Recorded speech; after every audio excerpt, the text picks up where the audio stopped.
नमस्कार दोस्तों, स्वागत है आप सभी का हमारे खुराना स्टडी यूट्यूब चैनल पर। और आज आपको हम बेहद डिमांड पर जो आप लोगों को बेहद तलाश थी कि तीसरा पेपर भारतीय समाज और शिक्षा का होगा, जिसका पेपर होगा वो होगा हमारा 12 जनवरी को। तो दोस्तों आइए हम सब मिल कर के इस बीएसटीसी परीक्षा में अच्छे नंबरों से पासिंग मार्क्स लाएं। और दोस्तों आपको मैंने भारतीय समाज और शिक्षा से संबंधित एक और दो दोनों ही यूनिटों को मैंने इस वीडियो के अंतर्गत इन्वॉल्व किया है। तो आप लोग वीडियो को बिना स्किप किए हुए देखते जाएंगे। और दोस्तों आपको बता देता हूँ कि ये 70 नंबर का पेपर होगा, जिसमें से केवल आपको 28 नंबर पर ही पास कर दिया जाएगा। तो आप लोग बने रहिए हमारी वीडियो के साथ में, वीडियो को बिना स्किप किए हुए लगातार देखते जाएं। और मैंने इस वीडियो के अंतर्गत उन सभी इम्पोर्टेंट क्वेश्चंस को रखा है जो आपको परीक्षा की दृष्टि से महत्वपूर्ण होंगे। एक बात और दोस्तों, ये दोनों ही यूनिट आपको 15-15 नंबर की होंगी, यानी कि आपको 30 नंबर का मैटर मैंने इस वीडियो के अंतर्गत प्रोवाइड करवाया है। तो दोस्तों आप हमारे आई बटन पर जाकर के भी इस बाकी की यूनिटों को भी देख सकते हैं। मैंने आपको 3 पार्टों के अंतर्गत 6 यूनिट्स को इन्वॉल्व किया है। आई बटन पर क्लिक करके आप लोग उन दोनों वीडियो को देख सकते हैं। ठीक है, चलिए दोस्तों बात करते हैं हम उस महत्वपूर्ण प्रश्नों की जो मैंने इस वीडियो में आपको दिए हैं। छोटे छोटे क्वेश्चंस भी नहीं है, बल्कि लघुत्रात्मक प्रश्न के साथ साथ निबंधात्मक प्रश्न भी मैंने आपको इस वीडियो में दिए हैं। आप वीडियो को बिना स्किप किए हुए पूरा देखेंगे। पहला क्वेश्चन है हमारा, समाज की परिभाषा लिखिए। तो दोस्तों समाज की परिभाषा आपको बहुत ही शालीनता से लिखनी है। कई शिक्षा शास्त्रियों ने, समाज शास्त्रियों ने इसकी समाज की परिभाषा अपने अपने मतों के अनुसार दी है। तो देखिए, पढ़ेंगे हम मैकाइवर तथा पेज के अनुसार। तो उन्होंने परिभाषा दी है कि समाज है वो रीतियों एवं कार्य प्रणालियों, प्रभुत्व एवं पारस्परिक सहयोग, अनेक समूहों और उनके विभाजनों की, मानव व्यवहार के निमंत्रणों एवं स्वाधीनता की एक व्यवस्था है, वो समाज कहलाता है। उसके बाद गिडिगस के अनुसार भी कुछ परिभाषा दी गई है कि समाज स्वयं एक संघ है, यह एक संगठन तथा औपचारिक संबंधों का योग है जिसमें सहयोग देने वाले व्यक्ति एक दूसरे से संबंधित होते हैं।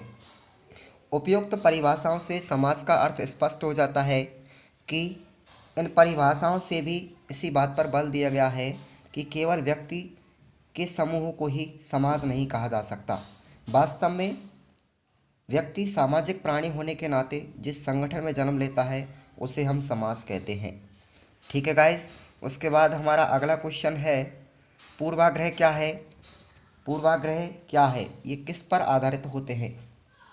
तो दोस्तों उत्तर होगा, पूर्वाग्रह एक समूह के सदस्यों द्वारा दूसरे समूह के बारे में पूर्वकल्पित विचार या व्यवहार होता है जिसका इस शब्द का अक्षर रस होता है अर्थ पूर्ण निर्णय, यानी किसी दूसरे व्यक्ति या समाज के बारे में पहले ही सोचना या कल्पित विचार करना, पूर्व निर्णय लेना ही पूर्वाग्रह कहलाता है। अर्थात वह धारणा जो बिना किसी विषय को जाने और उसके बिना तथ्यों को परखे शुरुआत में ही बना ली जाती है, पूर्वाग्रह है। ज़्यादातर एक समूह के बारे में अपरिवर्तनीय, कठोर और रूढ़िबद्ध धारणाओं पर आधारित होते हैं। उसके बाद अगला क्वेश्चन होगा हमारा, आप वीडियो को बिना स्किप किए हुए पूरा देखते जाएं, आपको सभी इंपॉर्टेंट प्रश्न इस वीडियो के अंतर्गत मिलेंगे। अगला क्वेश्चन है, सामाजिक संसाधन या पूंजी को किन रूपों में विभाजित किया जा सकता है। तो दोस्तों सामाजिक संसाधन और पूंजी को 3 रूपों में विभाजित किया है। पहली है आर्थिक पूंजी, इसे हम भौतिक संपत्ति या आय के रूप में देख सकते हैं। ठीक है, उसके बाद सामाजिक पूंजी, सामाजिक संगतियों एवं संपर्कों के जाल या जातिगत विशेष अधिकारों को हम सामाजिक पूंजी कहते हैं। तीसरी होगी सांस्कृतिक पूंजी। तो दोस्तों मनोदशा और शैक्षणिक योग्यताओं के रूप में जो संस्कृति होती है उस मनोदशा और शैक्षणिक योग्यताओं के रूप में से सांस्कृतिक पूंजी का निर्माण होता है।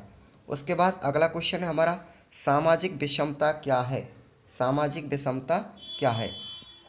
उत्तर होगा, सामाजिक संसाधनों तक असमान पहुंच की पद्धति ही साधारणतः सामाजिक विषमता कहलाती है, यानी कि जिन सामाजिक संसाधनों का प्रत्येक व्यक्ति के लिए उपलब्ध नहीं होना, यह स्थिति सामाजिक विषमता कहलाती है। उसके बाद सामाजिकीकरण, सामाजिक स्तरीकरण किसे कहते हैं। उत्तर है वह व्यवस्था जो किसी समाज में लोगों का वर्गीकरण करते हुए ऊंच नीच की संरचना में उन्हें श्रेणीबद्ध करती है, उसे समाजशास्त्रियों ने सामाजिक स्तरीकरण की संज्ञा दी है। उसे ही सामाजिक स्तरीकरण कहते हैं। अगला क्वेश्चन है हमारा, वीडियो को दोस्तों बिना स्किप किए हुए देखेंगे। 28 नंबर तो आपके आसानी से आ सकते हैं इस पेपर के अंतर्गत। तो मार्क्स ने उत्पादन रिश्ता किसे कहा है? उत्पादन रिश्ते को परिभाषित करना है। उत्तर है वर्ग एक सामाजिक समूह है जिसके सदस्यों का उत्पादन शक्तियों से एक साझा संबंध होता है। एक और वह वर्ग होता है जिसके पास उत्पादन के साधन हैं, और दूसरी ओर वह वर्ग है जो उस संसाधनों के या उन साधनों के साथ काम करके उत्पादन करता है। दोनों ही वर्गों के बीच के रिश्ते को मार्क्स ने उत्पादन का रिश्ता कहा है। ठीक है। उसके बाद अगला क्वेश्चन है, बहुत ही इम्पोर्टेंट है, यह 2016 के अंतर्गत आया है दोस्तों। ध्यान रखिएगा, आप अच्छी तरीके से पढ़ के जाएं या बिल्कुल रट के जाएं। देखिए, राजस्थान प्रदेश की विविधता के बारे में उदाहरणों के साथ एक लेख लिखिए या राजस्थान की विविधता को स्पष्ट कीजिए। 15 और 16 दोनों ही वर्षों के अंतर्गत आया हुआ क्वेश्चन है। हो सकता है कि 4 साल बाद भी आपको 2020 या 21 में देखने को मिले। उत्तर देखिएगा, भौगोलिक और सांस्कृतिक दृष्टि से राजस्थान को कई भागों में बांटा जा सकता है। भूगोलविद इसको 3 नामों से जानते हैं, मरु, मेल और माल। यहाँ पर मेल है नहीं है, मेरू है। मरु, मेरू और माल के नाम से राज्य के 3 प्रमुख हिस्सों में फर्क करते हैं। मरु का मतलब होता है पश्चिम राजस्थान का मरुस्थलीय प्रदेश। मेरू यानी अरावली पर्वतमाला का हिस्सा, और माल यानी पूर्वी राजस्थान के मैदानी और पठारी हिस्से। इन तीनों भागों में भौगोलिक अंतर के कारण जीवन यापन के तरीकों और संभावनाओं में भी अंतर पाया जाता है। आगे देखते हैं कि इसी तरीके से सांस्कृतिक दृष्टि से भी मारवाड़, मेवाड़, बागड़, हाड़ौती, शेखावाटी, मेवात आदि अनेक क्षेत्रों को पहचान सकते हैं। इसमें खान पान, भाषा, संस्कृति व सामाजिक ढांचों व रीति रिवाजों में भी काफ़ी अंतर है। इन क्षेत्रों के अंदर भी अनेक छोटे समुदाय रहते हैं जो एक बृहद समाज के अंतर्गत होते हुए भी अपनी विशिष्ट संस्कृति और धर्म का अनुकरण करते हैं। सदियों के साथ रहने के कारण अलग धर्म होने के बावजूद भी लोगों के रीति रिवाजों, धार्मिक विश्वासों आदि पर एक दूसरे का प्रभाव पड़ता है।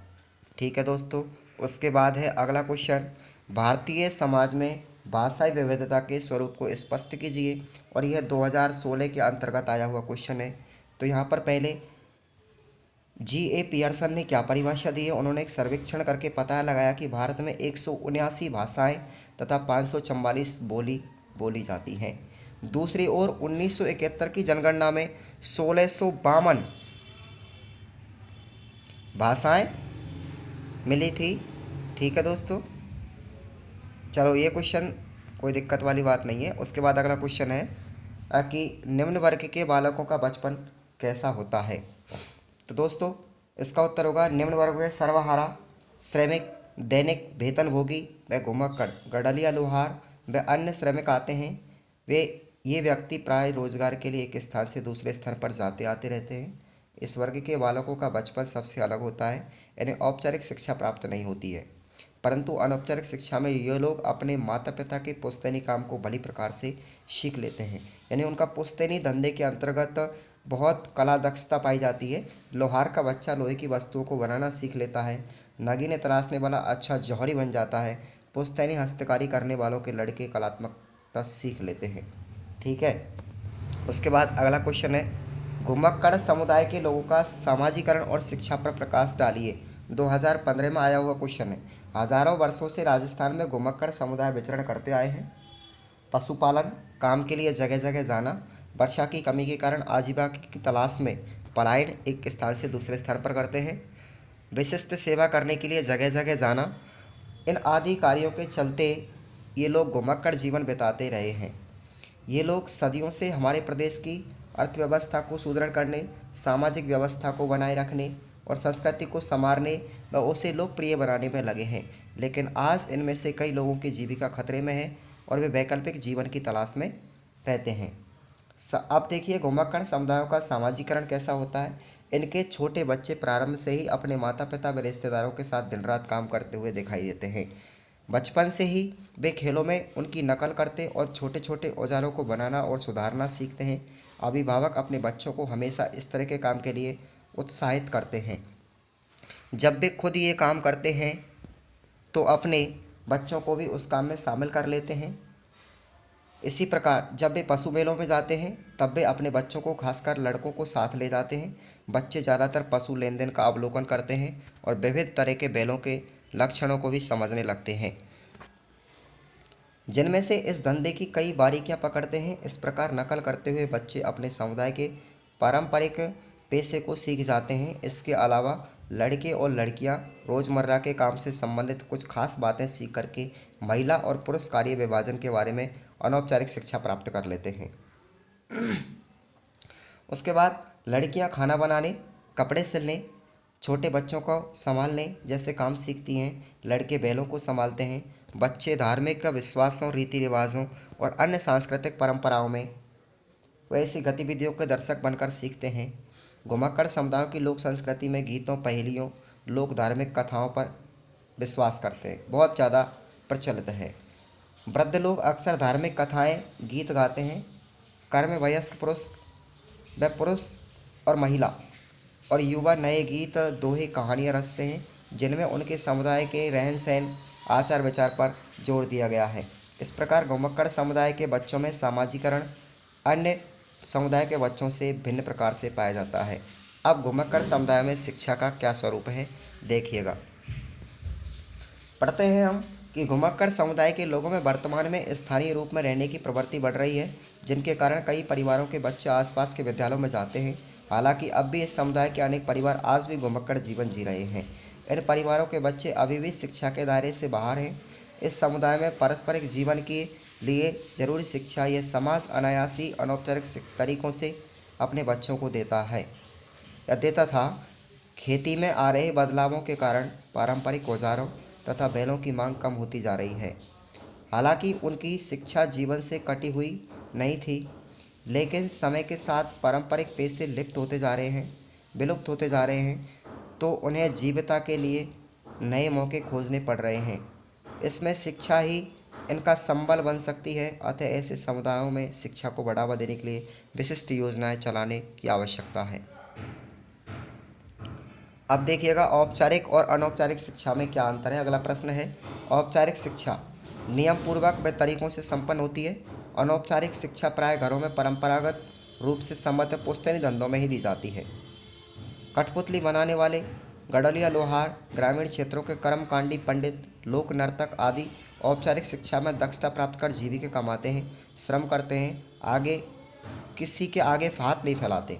अपने निवास से स्थान से ही रोजगार के लिए दूर दूर जाते हुए भी पारिवारिक कामकाज के लिए अपने गांव आ जाते हैं। ठीक है दोस्तों। उसके बाद में अगला प्रश्न है, सामाजिक विविधता से क्या अभिप्राय है, उदाहरण देकर के स्पष्ट कीजिए। सामाजिक विविधता क्या है? सामाजिक संसाधनों तक असमान पहुंच की पद्धति ही साधारणतः सामाजिक विषमता कहलाती है। आमतौर पर पूंजी को 3 रूपों में मैंने बताया था आपको, आर्थिक, सांस्कृतिक और सामाजिक। कुछ लोगों के पास ही केंद्रित होती है, लेकिन ऐसा भी हो सकता है कि किन्हीं लोगों के पास इनमें से कोई तरह की पूंजी है मगर दूसरी तरह की नहीं होती। यानी कि प्रत्येक समुदाय के अंतर्गत सभी तरह की पूंजियाँ व्यवस्थित नहीं होती है। उदाहरण के लिए अक्सर आदिवासी समुदायों को हम देखते हैं कि उनके पास जमीन और अन्य प्राकृतिक संसाधन पर्याप्त होते हुए भी शिक्षा, स्वास्थ्य और सामाजिक रिश्तों के अभाव में भी उन संसाधनों का भरपूर उपयोग नहीं कर पाते हैं। हम ऐसे भी कई लोगों के बारे में सुनते हैं जो धनी तो नहीं है, मगर ऐसे समुदाय या जाति में जन्म लेने के कारण उन्हें शिक्षा सुलभ हो जाती है और सामाजिक संपर्क की मदद से वे मनचाहा काम कर पाते हैं। ऐसे में हमारे देश में व्याप्त जाति और जनजातीय व्यवस्थाओं के प्रभाव को बेहतर समझ सकते हैं। ये व्यवस्था एक तरफ कुछ लोगों को तीनों प्रकार की पूंजियों से दूर रखती है, तो दूसरी तरफ कुछ समुदायों को तीनों तरह की पूंजियों तक पहुंच बनाती है। ठीक है दोस्तों। उसके बाद में अगला प्रश्न है, निबंधात्मक है, 2018 में आया है। भारत में रंग रूप, संस्कृति, भाषा और धर्म के आधार पर पाई जाने वाली विविधताओं का वर्णन कीजिए। तो देखिएगा, आज भारतीय समाज की संरचना है, उसके संबंधों की सबसे बड़ी विशेषता इसका गौरवपूर्ण स्वरूप है। इसके स्वरूप का सबसे बड़ा आधार एकता में विविधता और विविधता में एकता है। भारतीय समाज की संरचना विविधताओं के योग से हुई है। इसमें अनेक जातियाँ, अनेक संस्कृतियाँ, अनेक धर्म और अनेक सामाजिक वर्ग हैं। इसका कारण है कि समाज में समय समय पर अनेक विदेश जातियाँ आई और उनके आने का कारण चाहे कुछ भी रहा हो, लेकिन भारतीय समाज ने अपने आप को समाने का और आत्मसात करने का पूर्ण अवसर दिया है। उनके मूलभूत स्वरूप को विकृत होने नहीं दिया। अब किस आधार पर विविधता पाई जाती है वो मैं आपको पॉइंट बता रहा हूँ। रंग रूप और संस्कृति के आधार पर विविधता कैसे पाई जाती है। भारत में रंग रूप के आधार पर भी व्यापक विविधता पाई जाती है। जहाँ पर उत्तर भारत के लोगों का रंग गोला गेहुआ होता है और वही दक्षिण भारत के लोग जो होते हैं अपेक्षाकृत काले होते हैं। अगर हम देश की संस्कृति को विस्तार से अध्ययन करते हैं तो हमें पाया जाता है कि मूल रूप से भारत में दो संस्कृतियों का अस्तित्व था। पहली थी आर्य और दूसरी थी द्रविड़। इन दोनों का वैदिक धर्म से संबंध था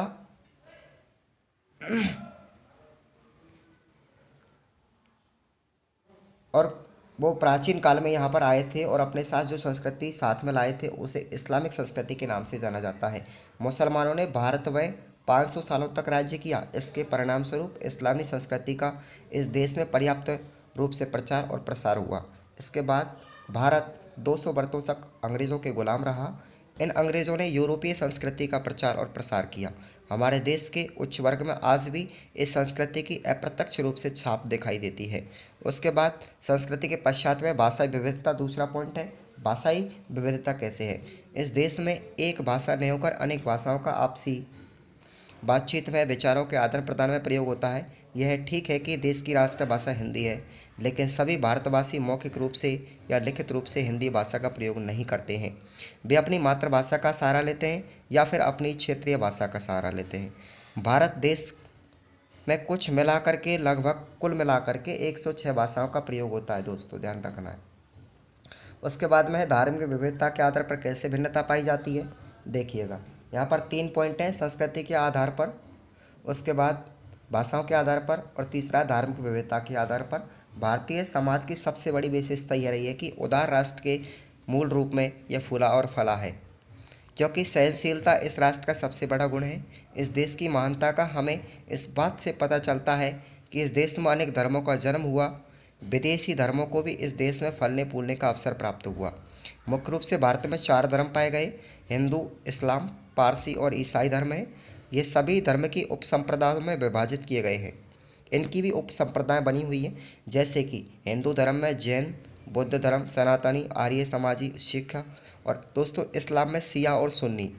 ईसाई धर्म में प्रोटेस्टेंट और कैथोलिक। ये ईसाई धर्म के अंतर्गत 2 संप्रदाय हैं, प्रोटेस्टेंट और कैथोलिक। हिंदू धर्म में उपसंप्रदायों के अनेक उपसंप्रदाय हैं। यहाँ पर हिंदू धर्म सबसे बड़ा धर्म माना जाता है। यह सब कुछ देखते हुए कहा जा सकता है कि भारत देश ही संसार में ऐसा देश है जहाँ धार्मिक संप्रदायों का ताना बाना बुना जा रहा है। धर्म और वर्ग संघर्ष हमारे देश में होता रहता है और यह इस राष्ट्र की सबसे बड़ी कमजोरी है, जिसको शिक्षा के द्वारा ही दूर किया जा सकता है। अगला प्रश्न है 2016 में आया था, इम्पोर्टेंट है, देखिएगा। समाज से आपका क्या आशय है। समाज की आवश्यकता एवं महत्व पर प्रकाश डालते हुए भारतीय समाज में विविधता की चर्चा कीजिए। 2016 में आया था।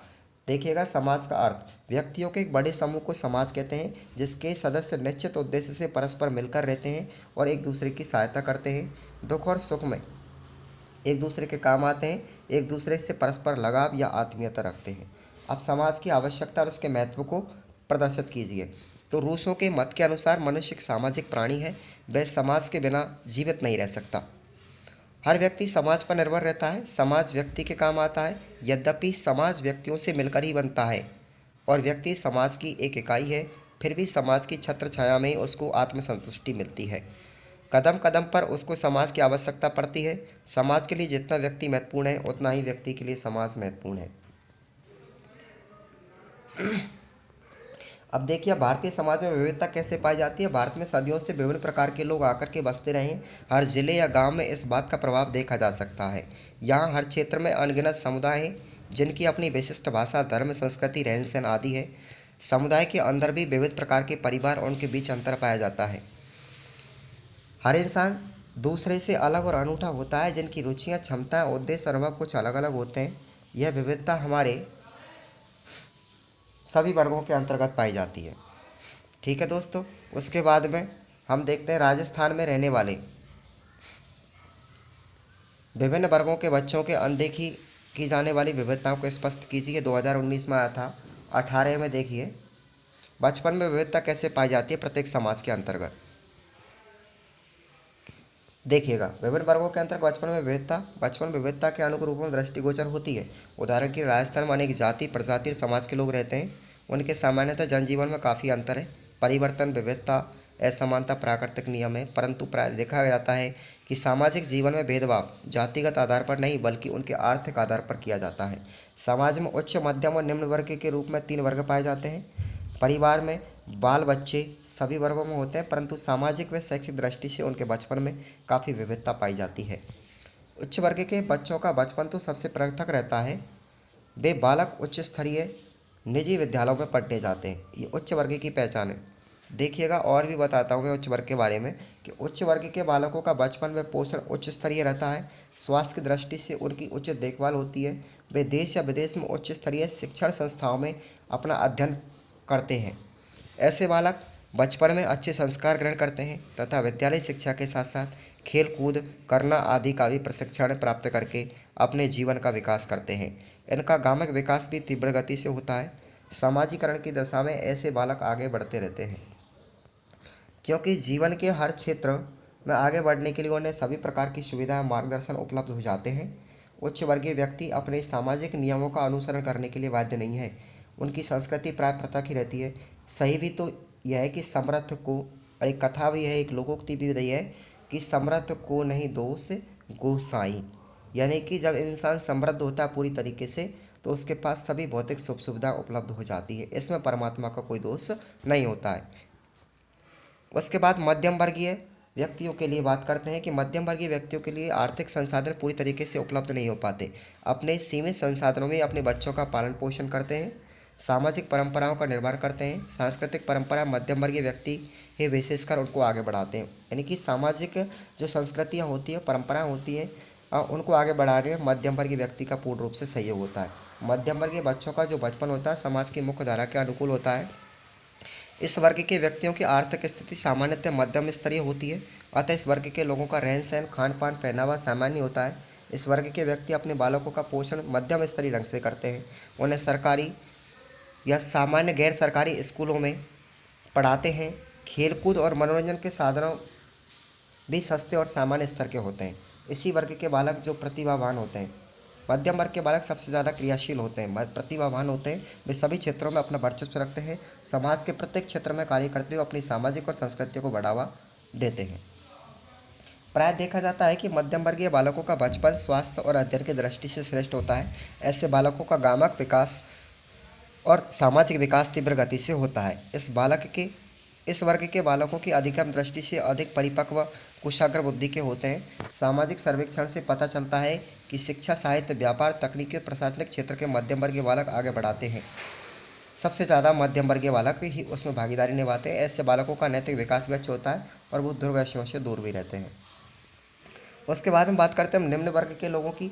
तो निम्न वर्ग में सर्वहारा, श्रमिक व दैनिक वेतन भोगी व्यक्ति आते हैं। ऐसे लोगों की आय सीमित होती है तथा संसाधन भी सीमित होते हैं। घुमक्कड़ में पशुपालन करने वाले लोग एक स्थान पर टिक कर नहीं रह सकते। इनकी आय भी निश्चित नहीं होती। कभी आय अच्छी भी हो सकती है तो उन्हें कभी कभी बिना मजदूरी के बैठे रहना पड़ता है। कुछ लोग अपने परिवार से दूर जाकर के मजदूरी करते हैं। इस वर्ग के बालकों का बचपन होता है सबसे अलग होता है। पालन पोषण भी उचित रूप से नहीं होता। जलवायु के अनुसार पहनने को न वस्त्र मिलते हैं, न खाने को अच्छा भोजन मिलता है। अध्ययन की दृष्टि से अच्छा विद्यालय तो क्या, उन्हें सरकारी स्कूल भी उपलब्ध नहीं हो पाते। इस वर्ग के बालक पूर्ण रूप से स्वस्थ नहीं रहते। सामाजिक क्षेत्र में अलग होने के कारण उनका सामाजिकरण नहीं हो पाता। अनुसूचित जाति और जनजाति के बालकों का जो विकास होता है, बचपन का विकास, इस धारा से काफ़ी पीछे रह जाता है। अब बात करते हैं अगले क्वेश्चन की। सबसे इम्पोर्टेंट क्वेश्चन है सामाजिक अपवर्जन या सामाजिक बहिष्कार किसे कहते हैं। सामाजिक बहिष्कार के स्वरूप को स्पष्ट कीजिए। यानी कि जिसको बोलते हैं हम जाति से बाहर या किसी समाज से बाहर किसी आदमी को किया जाता है, वर्ग को किया जाता है, उसे सामाजिक बहिष्कार कहा जाता है। पढ़ते हैं हम व्याख्या के अनुसार। सामाजिक बहिष्कार वह तौर तरीके हैं जिनके जरिए किसी व्यक्ति या समूह को समाज से पूरी तरह से घुलने मिलने से रोक दिया जाता है व उन्हें पृथक रखा जाता है। उन सभी कारकों पर ध्यान दिया जाता है जो व्यक्ति और समूह को उन अवसरों से वंचित करते हैं। अधिकांश जनसंख्या के लिए खोल दिए जाते हैं, उस व्यक्ति विशेष के लिए नहीं खोला जाता। भरपूर और क्रियाशील जीवन जीने के लिए व्यक्ति को जीवन की मूलभूत आवश्यकताओं रोटी, कपड़ा, मकान के अलावा अन्य आवश्यक वस्तुओं और सेवाओं जैसे शिक्षा, स्वास्थ्य, यातायात के साधन, बीमा, सुरक्षा, बैंक, यहाँ तक कि पुलिस यातायात और न्यायपालिका की जरूरत भी होती है। सामाजिक भेदभाव आकस्मिक अनायास रूप से नहीं बल्कि व्यवस्थित तरीके से किया जाता है और इस समाज की संरचनात्मक विशेषताओं का परिणाम होता है। सामाजिक बहिष्कार। आगे पढ़ते हैं कि सामाजिक बहिष्कार अनैच्छिक होता है, अर्थात बहिष्कार जो होता है बहिष्कृत लोगों की इच्छाओं के विरुद्ध कार्यान्वित होता है। उदाहरण के लिए शहरों तथा कस्बों में हम हजारों बेघर गरीब लोगों की तरह धनी व्यक्तियों को भी कभी फुटपाथ पर सोते हुए नहीं देखते हैं। इसका अर्थ यह नहीं कि धनी व्यक्ति फुटपाथ या पार्कों का प्रयोग करने से बहिष्कृत है। यदि वे चाहें तो निश्चित रूप से इनका प्रयोग कर सकते हैं, परंतु वे अपने फुटपाथों पर चलकर और पार्कों में घूमकर इनका प्रयोग ही तो करते हैं। सामाजिक भेदभाव को कभी कभी इस गलत तर्क से न्यायसंगत ठहराया जाता है कि बहिष्कृत समूह स्वयं ही सम्मिलित होने को इच्छुक नहीं है। इस तरह का तर्क इच्छित या चाहिए चीज़ों के संदर्भ में सरासर गलत है। उस स्थिति से बिल्कुल अलग है जहां अमीर लोग स्वेच्छा से फुटपाथ पर नहीं सोते या बोझा ढोने का काम नहीं करते, क्योंकि उनके पास सामाजिक संपत्ति होती है, सामाजिक पूंजी होती है, वो उसका पूरा फायदा उठाते हैं। भेदभाव तथा अपनापन व्यवहार, अपमानजनक व्यवहार का लंबा अनुभव प्राय इस तरह की प्रक्रिया के रूप में प्रकट होता है कि बहिष्कृत व्यक्ति मुख्यधारा में शामिल होने का प्रयास अक्सर बंद कर देते हैं। उदाहरण के लिए उच्च जातीय हिंदू समुदायों में अक्सर उच्च जातियों के जो हिंदू समुदायों के मंदिर होते हैं उनमें निम्न जाति के लोगों पर प्रवेश पर रोक लगा दी जाती है। दशकों तक इस तरह के बर्ताव के पश्चात दलितों ने अपने मंदिर बनवा लिए या बौद्ध या ईसाई या इस्लाम धर्म जैसे अन्य धर्मों को ग्रहण कर लिया। ऐसा करने के बाद भी हिंदू मंदिर में प्रवेश करने या किसी भी धार्मिक उपलक्ष्य में सम्मिलित होने के इच्छुक नहीं होंगे। लेकिन इसका अर्थ ये नहीं कि सामाजिक बहिष्कार नहीं किया जाता। ऐसी स्थिति बहिष्कार या अपमान के लिए लंबे अनुभव से ही उपजती है और महत्वपूर्ण बात यह है कि बहिष्कार बहिष्कृत व्यक्ति की इच्छा अनिच्छा की तरफ ध्यान नहीं देता है। अब देखते हैं बहिष्कार के स्वरूप कौन कौन से, किस रूप में देखा जाता है बहिष्कार। प्रत्येक समाज के अपने अपने सामाजिक मूल्य होते हैं। समाज के प्रत्येक सदस्य को उन नियमों और रीति रिवाजों को मानना या व्यवहार करना आवश्यक है। यदि कोई सदस्य समाज के नियमों का पालन नहीं करता तो उसे बहिष्कृत कर दिया जाता है। वैसे आजकल सामाजिक बहिष्कार की प्रथा कम हो गई है, क्योंकि अब जाति व्यवस्था की मान्यता भी कम होती जा रही है। फिर जनजातियों में, आदिवासियों में समाज के नियमों का पालन करना आवश्यक है। समाज के नियमों का पालन न करने वालों को समाज से दंडित किया जाता है और कई समाजों में खाप में पंचायतें भी होती हैं। ठीक है दोस्तों, अब बात करते हैं कैसे होती है, अब उन्हें किस प्रकार से बहिष्कृत किया जाता है। समाज के नियम न मानने वालों को तथाकथित समाज से पृथक कर दिया जाता है। समाज में हुक्का पानी यानी समाज में बैठना निषिद्ध कर दिया जाता है। समाज विवाह शादी निषिद्ध कर दिया जाता है। समाज के किसी भी कार्य में सम्मिलित नहीं किया जाता है। वैसे अलग अलग समाज में बहिष्कार करने के अलग अलग रूप होते हैं।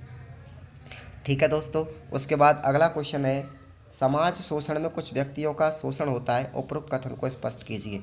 इस शोषण के बारे में, शोषण शब्द का उपयोग हम उस संदर्भ में करते हैं, मतलब ये होता है इसका कि जहाँ एक व्यक्ति या समूह के श्रम या संसाधन का कोई अन्य व्यक्ति या समूह बिना उचित भुगतान किए हुए उपयोग करता है। इसका सरल उदाहरण है कि बेगार प्रथा, जो हमारे राज्य में स्वतंत्रता से पहले व्यापक रूप से पाई जाती थी। समाज के उच्च जाति के जो जमींदार थे वो निम्न जाति के लोगों से बिना किसी भुगतान के काम करवाते थे, जिसे बेगार प्रथा कहते हैं। इससे लोगों को केवल शारीरिक श्रम ही नहीं करना पड़ता बल्कि अपमान भी सहना पड़ता। इस प्रथा के खिलाफ देश भर की रियासतों में संघर्ष हुआ, जिसके परिणाम स्वरूप देश के स्वतंत्र तो होते इस प्रथा को कानूनन रूप से बंद कर दिया गया है। शोषण का एक अन्य तरीका भी हो सकता है कि श्रम के उत्पादन का एक हिस्सा बिना किसी भुगतान के ले लेना, जैसे जमींदार या भूमि प्रथा के अंतर्गत सारी जमीन जमींदारों की होती है। उस पर खेती करने के लिए किसानों को उनसे जमीन पर इस शर्त में मिलती है जमीन कि वे अपनी उपज का एक बड़ा हिस्सा जमींदारों को दे देंगे। राजस्थान के बहुत से भागों में फसल का 1/3 हिस्सा जमींदार को दे देते हैं। इस प्रथा को 1952 के बाद बंद करने का प्रयास किया गया था, जिसके फलस्वरूप बहुत से किसान अपनी जगह खुद के मालिक बन गए। शोषण का एक और तरीका भी हो सकता है यहाँ पर कि जो आधुनिक कारखानों में काम करते हैं, अगर उनमें हम देखेंगे तो पाएंगे कि कुछ मज़दूर मशीनों पर काम करते हुए बहुत बड़ी तादाद में सामान बनाते हैं। इसके बदले उन्हें मजदूरी भी मिलती है, लेकिन यह मजदूरी उनके द्वारा बनाए गए सामान के मूल्य की तुलना में बहुत कम होती है। 1980 के आसपास के आंकड़े से हम पता लगाते हैं कि 100 रुपये के मूल्य के उत्पादन में मजदूर को केवल उसका 9 रुपया ही दिया जाता था। बाकी सब पूंजीपतियों और जमींदारों उनके हिस्से में बांट दी जाती थी। इसका प्रमुख कारण है कि कारखानों के उत्पादन में मशीनों, तकनीकी विपणन का अधिक महत्व दिया जाता था। पिछले 40 वर्षों में मजदूरों का हिस्सा घटते घटते आज केवल 7 रुपये रह गया है। आज औद्योगिक उत्पादन तो बढ़ रहा है, लेकिन उसमें मजदूरों का हिस्सा घट रहा है। यह भी एक शोषण का प्रकार है। उसके बाद सामाजिक स्तरीकरण से के सिद्धांत को स्पष्ट कीजिए। सामाजिक स्तरीकरण वह व्यवस्था है जो किसी समाज में लोगों को वर्गीकरण करते हुए ऊंच नीच की संरचना में श्रेणीबद्ध करती है। यानी कि व्यवस्था जो किसी समाज में लोगों का वर्गीकरण करते हुए ऊंच नीच की संरचना में उन्हें बांध देती है, श्रेणीबद्ध करती है, उसे सामाजिक स्तरीकरण कहते हैं। यानी कि सामाजिक व्यवस्था ऊंच नीच को स्थान देती है। यह ऊंच नीच की संरचना में लोगों की पहचान, अनुभव और उनके दूसरों से संबंध, साथ ही संसाधन और अवसरों तक उनकी पहुंच को निर्धारित भी करती है। सामाजिक स्तरीकरण के सिद्धांत के बारे में व्याख्या करेंगे अब। देखिएगा पहला पॉइंट, सामाजिक स्तरीकरण व्यक्तियों के बीच की विविधता की उपज न होकर समाज की विशिष्टता होती है। सामाजिक स्तरीकरण समाज में व्यापक रूप से पाई जाने वाली व्यवस्था है जो सामाजिक संसाधनों को भी लोगों की विविध श्रेणियों में असमान रूप से बांटती है। यानी लोग अपनी क्षमताओं या परिश्रम के कारण नहीं, बल्कि समाज में अपनी हैसियत के अनुरूप संसाधनों पर अधिकार पाते हैं। सामाजिक स्तरीकरण पीढ़ी दर पीढ़ी बना रहता है, यानी कि वंशानुगत होता है। यह परिवार और सामाजिक संसाधनों की एक पीढ़ी से अगली पीढ़ी में विरासत के रूप में स्थानांतरित हो जाता है। एक व्यक्ति की सामाजिक स्थिति प्रदत्त अपने आप में मिली हुई होती है। बच्चे अपने माता पिता की सामाजिक स्थिति को पाते हैं। जाति व्यवस्था के अंदर जन्म ही व्यावसायिक अवसरों को निर्धारित करता है। तीसरा पॉइंट है, सामाजिक स्तरीकरण को विश्वास या विचारधारा द्वारा समर्थन मिलता है। सामाजिक स्तरीकरण की कोई भी व्यवस्था पीढ़ी दर पीढ़ी नहीं चल सकती, परंतु व्यापक तौर पर यह मानना न जाता हो कि वह या तो न्यायसंगत या अपरिहार्य है। उदाहरण के लिए जाति व्यवस्था को धार्मिक या कर्मकांडीय दृष्टिकोण से शुद्धता अशुद्धता के आधार पर न्याय उचित ठहराया जाता है। उसके बाद सामाजिक स्तरीकरण में मैक्स वेबर के सिद्धांत को स्पष्ट कीजिए। अब देखिएगा मैक्स वेबर का सिद्धांत क्या है, यहाँ पर व्याख्या करेंगे। सामाजिक स्तरीकरण में मैक्स वेबर को समाजशास्त्र के संस्थापकों के रूप में माना जाता है। मार्क्स की तरह वेबर का भी मानना था कि वर्ग ही समाज में स्तरीकरण का बुनियादी रूप है। उन्हें वर्ग की व्याख्या और मार्क्सवाद कसौटी मुख्यतः संपत्ति के स्वामित्व के रूप में की है। अब देखिएगा वर्ग और जीवन का अवसर क्या होता है सामाजिक स्तरीकरण के अंतर्गत। वेबर ने वर्ग के एक अन्य पहलू को महत्व दिया है, वह है जीवन अवसर। इस शब्द का अर्थ उन अवसरों से है जो किसी व्यक्ति को अपने जीवन के विभिन्न चरणों से मिलते हैं। एक श्रमिक परिवार में जन्म लेने से व्यक्ति को एक खास किस्म की शिक्षा मिलती है जो उसे विशिष्ट कार्य के लिए सक्षम बनाती है। यह शिक्षा उतनी गहरी या महंगी नहीं होगी जो उच्च वर्गीय परिवार में जन्मे बच्चों को मिलती है। इसलिए रोजगार के अवसर दोनों के लिए पृथक होते हैं, अलग अलग होंगे। उनकी विभिन्न पारिवारिक पृष्ठभूमि भी उन्हें भिन्न भिन्न वर्गों में हिस्सा बनाती है। ठीक यही पैटर्न हमें अपने सामाजिक व्यवहार और विवाह में मिलता है। श्रमिक वर्ग की पृष्ठभूमि का व्यक्ति अधिकतर अपने वर्ग के अन्य सदस्यों से परस्पर व्यवहार करता है, जबकि उच्च मध्यम वर्ग की पृष्ठभूमि वाले व्यक्ति के परिचित मित्र उनके वर्ग के लोगों के ही होते हैं। इस प्रकार वेबर के अनुसार जीवन अवसर वर्ग निर्माण का एक महत्वपूर्ण पहलू है। जीवन अवसरों का विवेचन करते समय वेबर ने व्यक्ति की बजाय समूह या समुदाय पर बल दिया। उनका कहना था कि वर्ग का निर्धारण करते समय हमें समूह के जीवन अवसरों को देखना चाहिए, न कि समूह के भीतर अलग अलग व्यक्तियों के जीवन अवसरों को। समूह के रूप में वर्ग का यह अति महत्वपूर्ण पहलू है। संभव है कि एक व्यक्ति के जीवन अवसर दूसरों से बिल्कुल भिन्न हो। उदाहरण के लिए किसी कामगार का बच्चा अपने वर्ग के अवरोधों को पार कर सकता है, उसे बेहतर शिक्षा और बेहतर रोजगार मिल सकता है, उसके सगे साथियों के अवसर से भिन्न हो। एक करोड़पति का बेटा या उद्योगपति का बेटा अपनी योग्यता और अपनी स्थितियों के चलते श्रमिक बन सकता है, मगर ऐसा अपवाद है। ऐसी स्थितियों के चलते श्रमिक बन सकता है, मगर ऐसा अपवाद स्वरूप ही होता है। उनके विचारों में महत्वपूर्ण बात यह है कि एक ही वर्ग के सदस्यों के लिए जीवन अवसर समान होते हैं।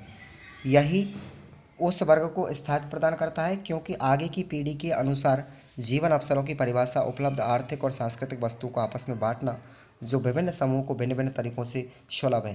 किसी व्यक्ति को उपलब्ध होने वाले जीवन अवसर मोटे तौर पर बाजार में उनकी स्थिति से तय होते हैं। एक श्रमिक का बेटा श्रमिक ही नहीं बनता, क्योंकि उसकी पृष्ठभूमि के अनुसार यही उसके लिए सबसे उपयुक्त विकल्प है। संपत्तिहीन लोगों के लिए बाजार स्थिति और महत्वपूर्ण हो जाती है, क्योंकि उन्हें मुख्यतः सेवाओं के उत्पादन पर ही निर्भर रहना पड़ता है, जिसका कारण यह है कि उनके पास सिर्फ अपनी प्रवीणता या कुशलता होती है।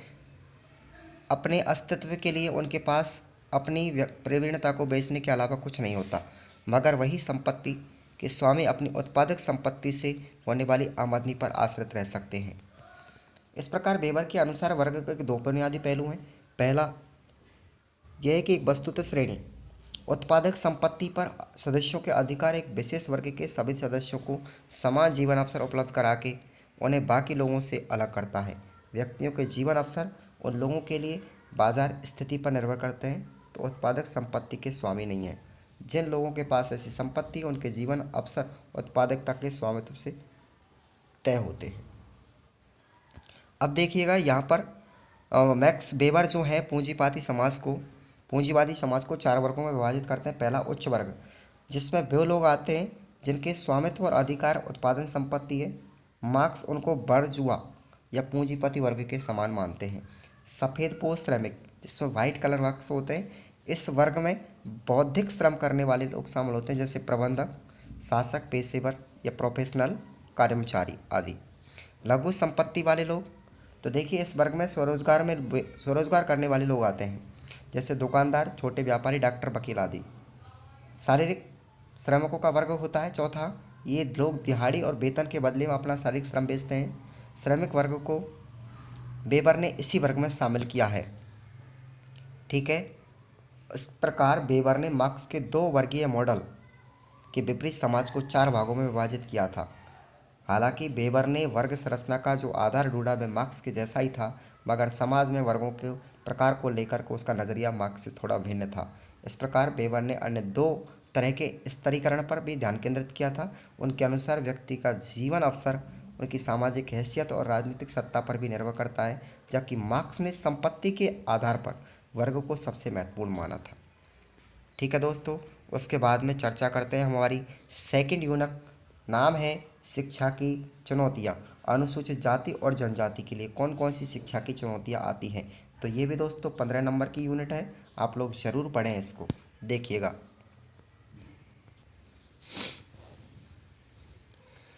सेकंड यूनिट के बारे में बात करते हैं, चलिए आगे। पहला क्वेश्चन, जाति व्यवस्था को परिभाषित करते हुए वर्ण व्यवस्था को स्पष्ट कीजिए। 2015 में आया क्वेश्चन है। देखिएगा यहाँ पर विभिन्न विद्वानों ने जाति की भिन्न भिन्न परिभाषा दी है। तो आपको मजूमदार और मदान के अनुसार बात करते हैं तो जाति एक बंद वर्ग है। कूले के अनुसार बात करते हैं तो जब एक वर्ग पूर्णतः आनुवंशिकता पर आधारित होता है तो हम उसे जाति कहते हैं। G.H. हट्टन ने भी यहाँ पर परिभाषा दी है कि जाति एक ऐसी व्यवस्था है जिसके अंतर्गत एक समाज अनेक आत्म केंद्रित एवं एक दूसरे से पूर्णतः पृथक इकाइयों में विभाजित रहता है। इन इकाइयों के बीच पारस्परिक संबंध ऊंच नीच के अनुसार पर सांस्कृतिक रूप में निर्धारित होते हैं। अब वर्ण व्यवस्था की बात करते हैं, देखिएगा। वर्ण व्यवस्था हिंदू समाज में कार्य व्यवस्था के सिद्धांत के अनुसार समाज चार वर्णों में बांटा गया था। ये चार वर्ण हैं, ब्राह्मण, क्षत्रिय, वैश्य और शूद्र माने जाते हैं। इनमें ब्राह्मणों को सबसे श्रेष्ठ कुलीन माना जाता था और शूद्रों को सबसे निम्न दर्जा माना जाता था, दिया गया था। ब्राह्मणों के कार्यों को उस समय में सर्वाधिक प्रतिष्ठा प्राप्त थी। इसके बाद रक्षा, युद्ध और प्रशासन का कार्य क्षत्रिय लोग करते थे। व्यापार, वाणिज्य आदि का कार्य वैश्यों को सौंपा गया था, लेकिन शूद्रों को दास कार्य सौंपा गया था। कृषक और दस्तकारों की भी जातियां थी, ये सब स्वच्छ साफ सुथरे माने गए व्यवसायों में निपुण थे, बिल्कुल रत थे। वर्ण व्यवस्था में इस तरह काम की सूचिता साफ या बौद्धिक काम या गंदे काम के आधार पर सामाजिक हैसियत या परिस्थिति तय होती थी। इसमें सामाजिक व्यवस्था का यथार्थ प्रतिबिंबित नहीं होता, जो वास्तविकता में कहीं अधिक जटिल है। किसी जाति को कौन सा दर्जा दिया जाएगा, क्षत्रिय अथवा शूद्र, इसको लेकर अनेक मत हो सकते हैं। वस्तुतः इस अवस्था में या व्यवस्था में कोई एक रूप अखिल भारतीय सहमति नहीं थी। विशिष्ट सामाजिक हैसियत के क्रम में कुछ जातियों का एक क्षेत्र में एक स्थान था जो दूसरे क्षेत्रों से दूसरा था। कई प्रदेशों के सारे वर्ण भी नहीं पाए जाते, जैसे दक्षिण में क्षत्रिय या वैश्य वर्ण नहीं पाया जाता। विविध जातियों की सामाजिक हैसियत भी लगातार परिवर्तन होता जा रहा है। भक्ति आंदोलन ने जातिगत ऊंच नीच को नकारा था। ऊपर की चर्चा से स्पष्ट होता है कि वर्ण की पहचान व्यक्तियों के बीच ऊंच नीच और दर्जे को निर्धारित करती है, लेकिन हकीकत यह है कि हिंदू समाज व्यवस्था में वर्ण आधारित पहचान सामाजिक संरचना की व्यावहारिक इकाई नहीं है। हर एक वर्ण वास्तव में कई जातियों का समूह होता है। वर्ण की भूमिका सिर्फ विविध जातियों की निर्धारित सामाजिक हैसियत के स्तर के बारे में मोटी मोटी जानकारी देता है। सामाजिक व्यवस्था के कार्य संचालन में वर्ण का सीमित उपयोग किया जाता है। वास्तव में सक्रिय इकाई जाति, परिवार, वंश और अनास्तिदारी का संजाल ही है। अब वर्ण और जाति में अंतर देखिएगा कि वर्ण होते हैं वो गुण और कर्म पर आधारित होते हैं, जबकि जातियां जन्म पर आधारित होती हैं। जाति की सदस्यता होती है व्यक्ति को जन्म से प्राप्त होती है, जबकि वर्ण की सदस्यता गुण और कर्मों के आधार पर होती है। दूसरा है वर्ण की संख्या जाति से कम होती है। शास्त्रों में केवल 4 प्रकार के वर्ण बताए गए हैं। ब्राह्मण, क्षत्रिय, वैश्य और शूद्र का उल्लेख किया गया है, जबकि जातियां हजारों संख्या में पाई जाती हैं। तीसरा पॉइंट है जाति होती वर्ण है जाति की अपेक्षा अधिक प्राचीन है। जाति की उत्पत्ति जैन धर्म और बौद्ध धर्म के हास्य के बाद मानी जाती है, जबकि वर्ण व्यवस्था प्राचीन काल से ही चली आ रही है। उसके बाद चौथा पॉइंट है जो वर्ण है जाति की अपेक्षा लचीली व्यवस्था है। जाति जन्म से निर्धारित होने के कारण कठोर है, उसे बदला नहीं जा सकता, जबकि वर्ण का आधार कर्म और गुण होने के कारण उसे बदलना संभव है। उदाहरण के लिए परशुराम ब्राह्मण थे, बाद में क्षत्रिय बन गए। वर्ण में खान पान, विवाह और सामाजिक सहवास पर प्रतिबंध नहीं पाए जाते, जबकि जाति में पाए जाते हैं। उदाहरण के लिए क्षत्रिय राजा शांतनु ने शूद्र कन्या सत्यवती से विवाह किया था, जबकि दुष्यंत ने कण्व ऋषि द्वारा पैदा की गई शकुंतला से विवाह किया था। वर्ण समानता पर आधारित है, जाति नहीं होती। वर्ण व्यवस्था में ऊंच नीच का संस्तरण नहीं पाया जाता, सभी वर्णों का समान महत्व है। दूसरी ओर जातियों में ऊंच नीच की भावना पाई जाती है। ठीक है दोस्तों, उसके बाद 7वां पॉइंट है अंतर का कि वर्ण व्यवस्था कर्तव्यों की व्याख्या करती है, जबकि जाति है वो खान पान, विवाह और सामाजिक सहवास और पेशे संबंधी निषेधों की व्याख्या करती है। उसके बाद अगला क्वेश्चन है वर्ण व्यवस्था की विशेषताओं का उल्लेख कीजिए। यहाँ पर वर्ण व्यवस्था किस किस आधार पर की जाती है। 17 में आया हुआ क्वेश्चन है, इंपॉर्टेंट है, पढ़ के जाइएगा। श्रम विभाजन पर आधारित इसकी विशेषता है कि वर्ण व्यवस्था के अंतर्गत विभिन्न वर्णों के कर्म इस प्रकार निर्धारित किए गए थे कि सभी सामाजिक आवश्यकताओं की पूर्ति हो सके। प्रत्येक अपने दायित्व का पालन करता हुआ सामाजिक प्रगति में अपना योगदान देता है। उसके बाद विशेषीकरण में सहायक देखिएगा। दूसरा पॉइंट विशेषीकरण में सहायक, जहाँ वर्ण व्यवस्था में विभिन्न प्रकार के कार्यों का विभिन्न वर्णों में विभाजन किया गया था, वहाँ उसके परिणाम स्वरूप पीढ़ी दर पीढ़ी एक ही प्रकार के कार्यों को करने रहने से लोगों का कार्य विशेष में निपुणता प्राप्त हुई थी। इससे संपूर्ण समाज को विशेषीकरण का लाभ मिला। तीसरा पॉइंट है गुण एवं स्वभाव पर आधारित। यद्यपि कुछ लोग वर्ण व्यवस्था को जन्म पर आधारित स्तरीकरण का रूप मानते हैं, परंतु प्राचीन ग्रंथों के अध्ययन से प्राप्त प्रमाणों से स्पष्ट है कि प्रारंभ में इस व्यवस्था का आधार व्यक्ति के गुण एवं स्वभाव रहा है। धीरे धीरे इस व्यवस्था में कठोरता आई है और इसमें जन्म का महत्व बढ़ता गया, अर्थात ये व्यवस्था जन्म प्रदान हो गई। चौथा पॉइंट है शक्ति और अधिकारों का निश्चित विवरण। इस व्यवस्था के अंतर्गत विभिन्न वर्णों की भिन्न भिन्न शक्तियाँ और अधिकार रहे हैं, यद्यपि शक्ति और अधिकार की दृष्टि से ब्राह्मणों की सर्वोच्च स्थिति रही है। परंतु अन्य वर्णों को भी सामाजिक दृष्टि से महत्व दिया गया है। सभी वर्णों को समाज रूपी शरीर के विभिन्न अंगों के रूप में मान्यता प्रदान कर सभी के कार्यों को सामाजिक दृष्टि से अत्यंत उपयोगी माना गया है। कौन किस कार्य को करेगा, कौन किस वर्ण का सदस्य होगा, यह विशेष व्यक्ति के गुण और स्वभाव पर निर्भर करता है। धीरे धीरे विभिन्न वर्णों में शक्ति और अधिकार की दृष्टि से एक निश्चित संस्तरण पनपने लगा, जिसने एक वर्ण को दूसरे वर्ण से ऊंचा व नीचा मानना आरंभ कर दिया था। अब बात करते हैं व्यवसायों पर पूर्व निर्धारण कैसे किया गया। पूर्ण व्यवस्था के अंतर्गत वर्ण व्यवस्था के अंतर्गत प्रत्येक वर्ण के कुछ परंपरागत निर्धारित व्यवसाय रहे हैं। साधारणतः प्रत्येक व्यक्ति को अपने वर्ण से संबंधित व्यवसाय को ही अपनाने की आज्ञा थी। यद्यपि भृगु ने बताया कि व्यक्ति के व्यवसाय के आधार पर ही उसका वर्ण निर्धारित किया जाता है, लेकिन यह वर्ण व्यवस्था के विकास की आरंभिक अवस्था के समय की बात है। बाद में तो व्यक्ति के व्यवसाय का निर्धारण उसके वर्ण विशेष की सदस्यता के आधार पर ही होने लगा। इतना भी कहा जा सकता है कि व्यावसायिकता निश्चितता वर्ण व्यवस्था की एक महत्वपूर्ण विशेषता है। गुणात्मक प्रेरणा। वर्ण व्यवस्था ने व्यक्तियों को अपने वर्ण धर्म का पालन करने की विशेष प्रेरणा प्रदान की है। यह कहा गया है कि जो व्यक्ति अपने वर्ण धर्म का पालन करेगा उसे इस जीवन में तो उच्च स्थान प्राप्त होगा ही, अपितु आगामी जीवन में भी उसे इसका फल मिलेगा। उनका जन्म ज़्यादा अच्छे कुल और वर्ण में होगा। इस प्रेरणा ने व्यक्तियों को कर्तव्य पालन के लिए विशेष प्रोत्साहन किया है। अगला पॉइंट है कि आध्यात्मिकता पर विशेष जोर दिया गया था, कि भारतीय संस्कृति में आध्यात्मिकवाद को विशेष महत्व दिया गया है। वर्ण व्यवस्था को धर्म के साथ इस प्रकार जोड़ दिया गया कि प्रत्येक व्यक्ति अपने दायित्व निर्वाह को पुनीत कर्तव्य के रूप में समझने लगा।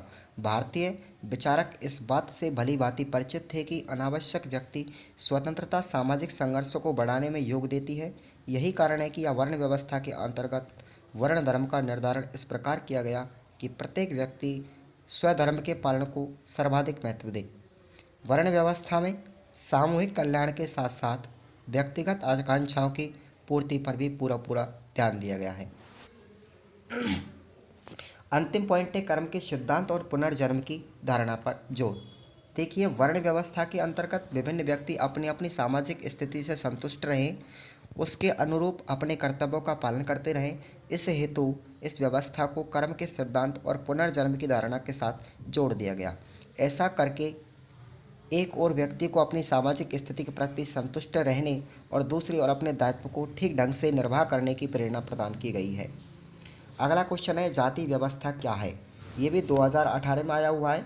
भारत में जाति व्यवस्था का वर्णन प्रस्तुत आपको करना है। देखिए, जो हिंदी शब्द है वो जाति शब्द है, हिंदी का है, लेकिन अंग्रेजी में उसे कास्ट का हिंदी रूपांतरण माना गया है। कुछ लोगों के अनुसार जो अंग्रेजी शब्द कास्ट है वो पुर्तगाली शब्द कास्टा से लिया गया है, जिसका अर्थ होता है जन्म या प्रजाति या भेद। कुछ लोग अंग्रेजी के इस कास्ट को लैटिन भाषा के कास्टस से मानते हैं, जिसका अर्थ होता है प्रजातीय तत्व, नस्ल या पैतृक गुण। हिंदी का जाति शब्द संस्कृत भाषा के जन धातु से बना होता है, जिसका अर्थ है उत्पन्न करना या उत्पन्न होना।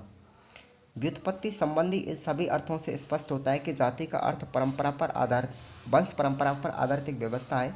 अनेक विद्वानों ने भी इस जाति की परिभाषा को परिभाषित किया है। देखिएगा, कूले ने क्या परिभाषा दी है। जब एक वर्ग पूर्णतः वंशानुसंक्रमण पर आधारित होता है तो उसे हम एक जाति कह सकते हैं। हॉवेल ने क्या कहा है कि अंतर्विवाह और वंशानुसंक्रमण द्वारा प्रदत्त स्थिति की सहायता से सामाजिक वर्गों को जमा देना ही जाति है। उसके बाद RN मुखर्जी ने भी परिभाषित किया है कि जाति है जन्म के आधार पर सामाजिक संस्तरण और खंड विभाजन की वह गतिशील व्यवस्था है जो खाने पीने, विवाह, पेशा और सामाजिक सहवासों के संबंधों में अनेक या कुछ प्रतिबंधों को अपने सदस्यों पर लागू करती है। ब्लांट ने भी जाति के बारे में एक परिभाषा दी है कि जाति एक अंतर्विवाही समूह और अंतर्विवाही समूह का संकलन है जिसका एक सामान्य नाम होता है, जिसकी सदस्यता आनुवंशिक होती है, जो सामाजिक सहवास के क्षेत्र में अपने सदस्यों पर कुछ प्रतिबंध लगाता है। इसके सदस्य या तो एक सामान्य परंपरागत व्यवसाय को करते हैं या किसी सामान्य आधार पर अपनी उत्पत्ति का दावा करते हैं। इस प्रकार एक समरूप समुदाय के रूप में मान्य होती है जाति। उपरोक्त परिभाषाओं से स्पष्ट किया गया ऊपर। अब देखिए भारत में जाति व्यवस्था कैसी है। भारत जातियों का देश है। जाति शब्द का प्रयोग सामान्यतः दो अर्थों में किया जाता है, कभी कभी वर्ण के अर्थ में तो कभी जाति के अर्थ में। वर्ण से या कार्य विभाजन के वर्गीकरण के आधार पर भारतीय हिंदू समाज के चार भागों में विभाजन किया गया था। यहाँ पर चार वर्ण मैंने आपको पहले बता दिए हैं, ठीक है। वर्ण क्षत्रिय वैश्य और शूद्र का, जिनका कार्य था पहला ब्राह्मण शिक्षण करेगा, क्षत्रिय प्रतिरक्षा करेगा और वैश्य व्यवसाय करेगा और शूद्र दासोचित सेवा का कार्य करेगा। ये उनके लिए विशिष्ट व्यवसाय थे। वर्ण का सोपानात्मक संगठन संपूर्ण भारत में मान्य है। जाति के वंशानुगत अंतर्विवाही प्रतिस्थिति का समूह है जिसका एक विशिष्ट पारस्परिक पेशा होता है। भारत में लगभग 3900 से अधिक जातियां हैं। 3900 से अधिक जातियां हैं। पदक्रम की दृष्टि से इन्हें अलग अलग क्षेत्रों में अलग अलग ढंग से निर्धारित किया जाता है। आगे देखिएगा, जाति जो व्यवस्था है उसका प्रचलन केवल हिंदू धर्म तक ही नहीं है। जातिगत विचारों की मान्यता मुस्लिम, ईसाई, सिख जैसे अन्य समुदायों में पाई जाती है। मुसलमानों में शेख, सैयद, मुगल, पठान आदि की क्रमबद्धता है। इसके अतिरिक्त मुसलमानों में तेली, धोबी, दर्जी जैसी जातियाँ भी पाई जाती हैं। इसी प्रकार भारत में ईसाइयों के बीच भी जातिगत चेतना कोई नई बात नहीं समझी जाती। चूँकि भारत में एक बड़ी संख्या में हिंदू धर्म से धर्म परिवर्तन करके लोग ईसाई बने हैं, अतः इन ईसाइयों ने अपने बीच जाति व्यवस्था की भावना को एक सीमा तक बनाए रखा। सिखों में भी अनेक जातियाँ पाई जाती हैं।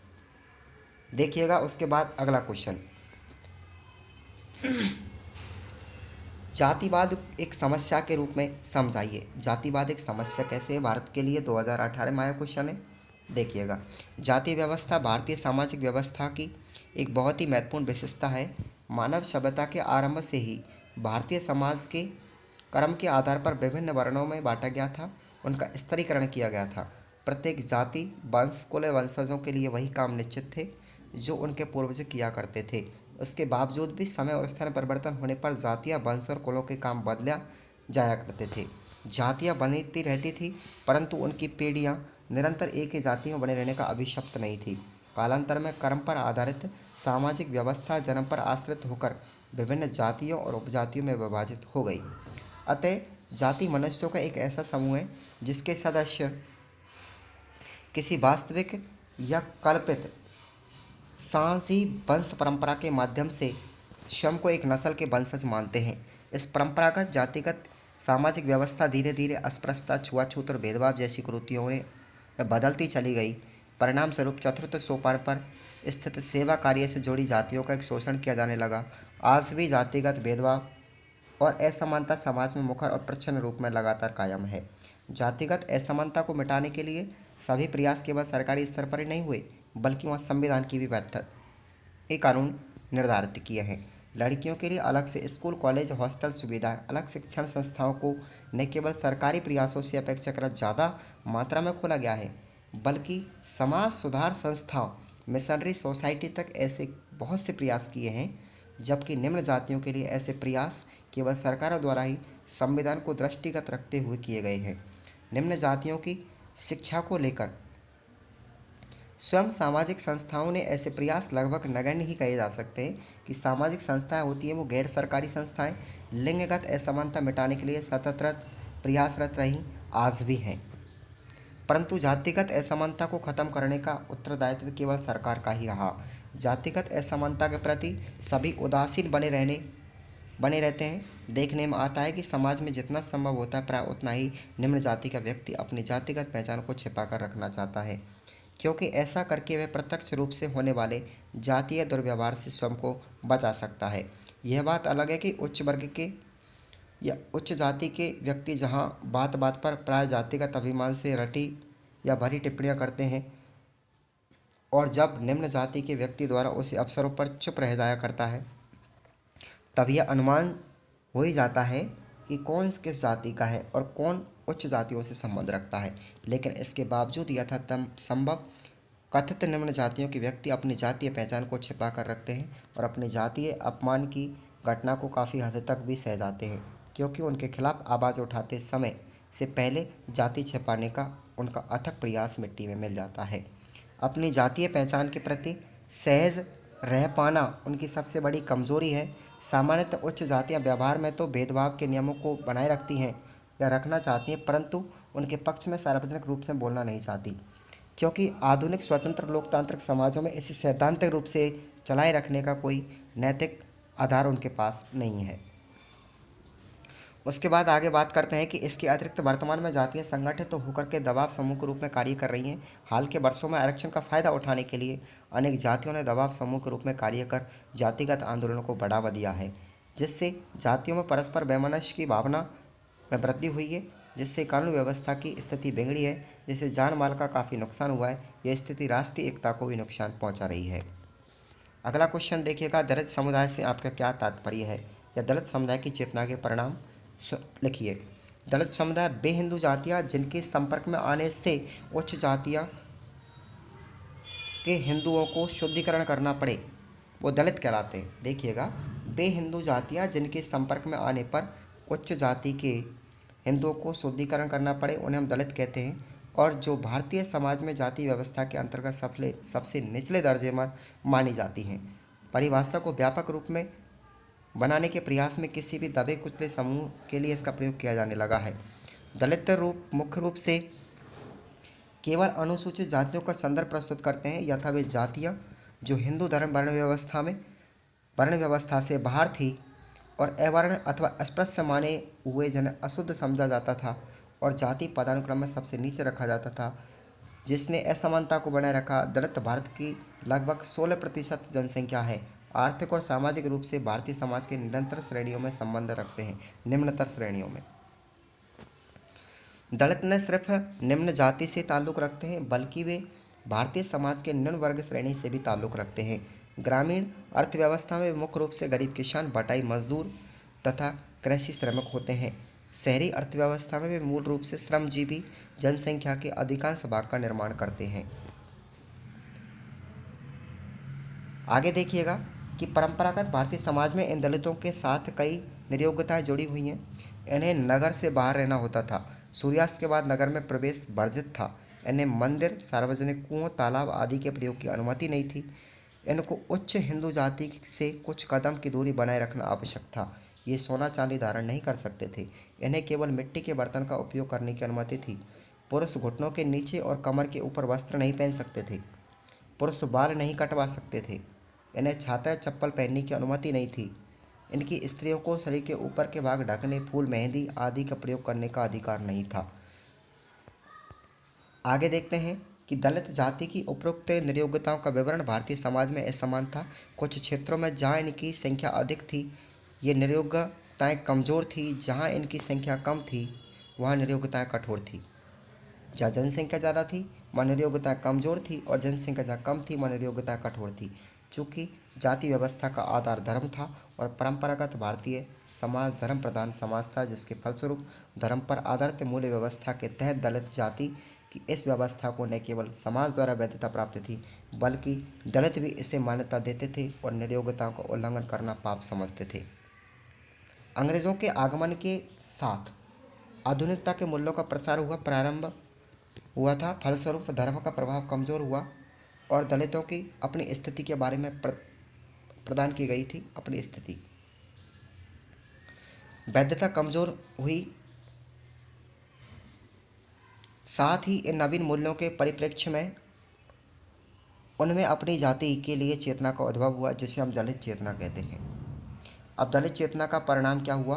ब्रिटिश सरकार के दौरान दलितों में अपनी सामाजिक, सांस्कृतिक, शैक्षणिक परिस्थितियों में सुधार हेतु उत्पन्न की गई जागृति ने भारतीय समाज में दोनों ही तरह के परिणाम, सकारात्मक और नकारात्मक, उत्पन्न किए थे। अब देखिएगा यहाँ पर सकारात्मक परिणाम क्या थे। पहला है, देश के विभिन्न भागों में दलित जातियाँ संगठित समूह के रूप में उदित हुई और प्रौद्योगिक उन्नयन की दिशा में संगठित एवं सामूहिक प्रयास प्रारंभ हुए। फलतः प्रौद्योगिक सुधार भी संभव हुआ। दूसरा, समतामूलक समाज की स्थापना में यह सहायक रही, जिसके कारणों से रूप में निम्न जो तत्व थे उनके लिए उत्तरदायी माना गया था। पहली बात कौन सी है? देखिएगा, स्कूल कॉलेजों के साथ साथ पढ़ने से लोगों में समानता की भावना का संचार हुआ। दूसरा, आर्थिक समानता की ओर बढ़ाए गए कदमों ने दलितों को अन्य समुदायों की तरह समर्थ बनाया। तीसरा क्या है कि सामाजिक समानता की भावना ने अधिकारों के स्तर पर समानता उत्पन्न की। चौथा है सामाजिक समानता के अवसरों ने आधुनिक मूल्यों के रूप में स्वतंत्रता, समानता व बंधुत्व के मूल्यों का विस्तार किया। तीसरा पॉइंट देखिएगा, इससे सामाजिक गतिशीलता के अवसरों में वृद्धि हुई, जिससे दलितों को अपनी स्थिति सुधारने के अवसर प्राप्त हुए। ठीक है दोस्तों, उसके बाद में अगला क्वेश्चन है, जाति और जनजाति में क्या अंतर है। छोटा क्वेश्चन है,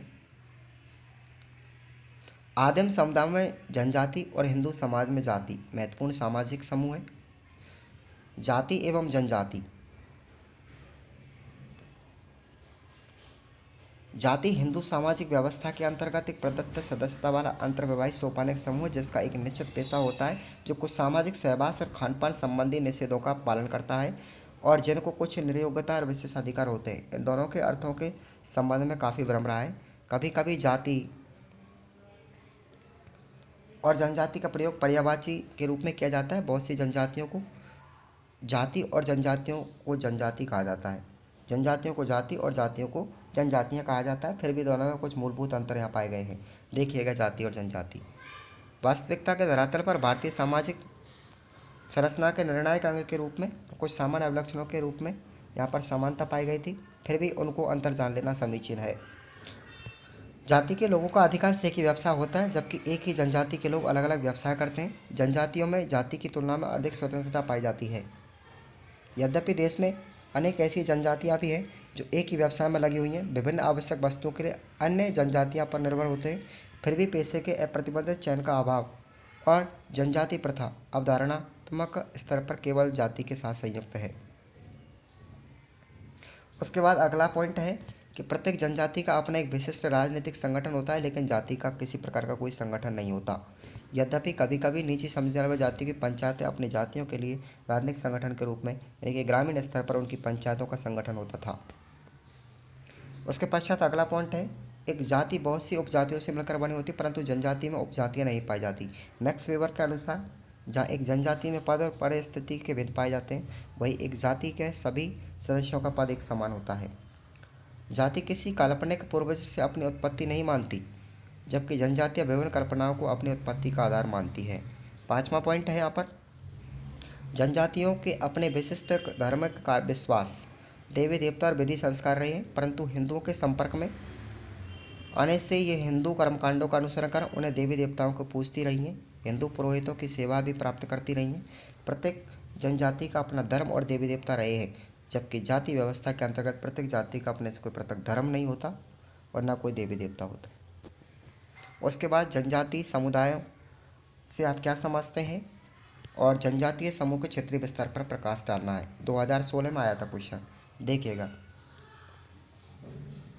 जनजातियों में वर्ग या जाति जैसा कठोर सामाजिक विभाजन या स्त्रीकरण नहीं होता है। जनजातियों के सामाजिक संगठन में खून के रिश्ते या बंधुत्व बहुत महत्वपूर्ण होते हैं। अगला पॉइंट है, हर जनजाति की अपनी विशिष्ट भाषा, संस्कृति और धर्म होता है। जनजातियाँ लोकतांत्रिक होती है, उनमें राज्य सत्ता जैसी व्यवस्थाएं नहीं पाई जाती हैं। वास्तविक जीवन में तो जनजातियाँ अन्य समाजों के प्रभाव में कई बातों को आत्मसात कर लेती हैं जो उपरोक्त बातों के विरुद्ध हो सकती हैं। अब जनजातीय समुदायों का विस्तार कहाँ तक है, देखिएगा। भारत की जनजातीय जनसंख्या व्यापक रूप से बिखरी हुई है, लेकिन कुछ क्षेत्रों में उसकी आबादी काफ़ी घनी है। जनजातीय संख्या का लगभग 85% भाग मध्य भारत में रहता है, जो पश्चिम बंगाल में या पश्चिम में गुजरात और राजस्थान से लेकर पूर्व पश्चिम बंगाल तक, उड़ीसा तक फैला हुआ है। इसके मध्य भाग में झारखंड, छत्तीसगढ़, महाराष्ट्र और आंध्र प्रदेश के कुछ भाग स्थित हैं।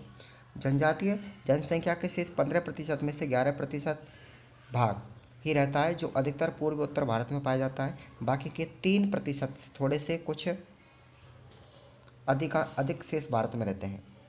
3% थोड़े अधिक भारत में रहते हैं। यदि हम उन राज्यों की जनसंख्या में जनजातियों के हिस्से पर दृष्टिगत विचार कर पाएंगे तो पूर्वोत्तर राज्यों में इनकी आबादी सबसे घनी है। वहाँ असम को छोड़कर सभी राज्यों में लगभग 30% से ज़्यादा घनत्व पाया जाता है। अरुणाचल प्रदेश, मेघालय, मिजोरम, नागालैंड जैसे राज्यों में तो जनजातीय आबादी 7% से लेकर के 90% तक पहुँच गई है, किंतु देश के शेष भागों में जनसंख्या बहुत कम है, जनजातीय जनसंख्या बहुत कम है। इसके पारिस्थितिक आवासों में पहाड़ियाँ, वन, ग्रामीण मैदान और नगरीय औद्योगिक इलाके शामिल हैं। ठीक है दोस्तों। उसके पश्चात अगला क्वेश्चन है कि आदिवासी शिक्षा की समस्या और उनकी योजना पर प्रकाश डालना है। 2015-18 में ये क्वेश्चन लगातार आया हुआ है। क्वेश्चन का तरीका भी बदला जा सकता है। अब देखिए, आदिवासी शिक्षा की समस्याएं कौन कौन सी हैं और उनकी योजना क्या है। हमारे देश में आदिवासी की शिक्षा के समक्ष कुछ महत्वपूर्ण चुनौतियाँ रही हैं। सबसे अहम बात यह है कि 1990 के दशक तक सुदूर आदिवासी अंचलों में बहुत कम विद्यालय खुले थे। आदिवासी समुदाय जंगलों के बीच दुर्गम इलाकों में रहते थे और आमतौर पर बहुत छोटी बस्तियों से दूर दूर रहते थे। ऐसे क्षेत्रों में विद्यालय खोलने के लिए पर्याप्त प्रयत्न किए गए थे। एक कारण यह भी था कि उन क्षेत्रों में मध्यम वर्ग के शिक्षक जाकर के रहना नहीं चाहते थे, जहाँ सड़क, अस्पताल, मध्यम वर्गीय शिक्षा, बाजार आदि व्यवस्था नहीं थी। इस कारण से आदिवासी अंचलों में प्रशिक्षित शिक्षकों की कमी रही। जो शिक्षक पदस्थ थे वे बहुत अनियमित रहे।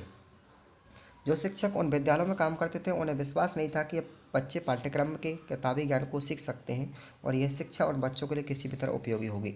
उन समुदायों में पहले से ही इस तरह का कोई शिक्षक तबका नहीं था जो शिक्षक का काम कर सकते थे।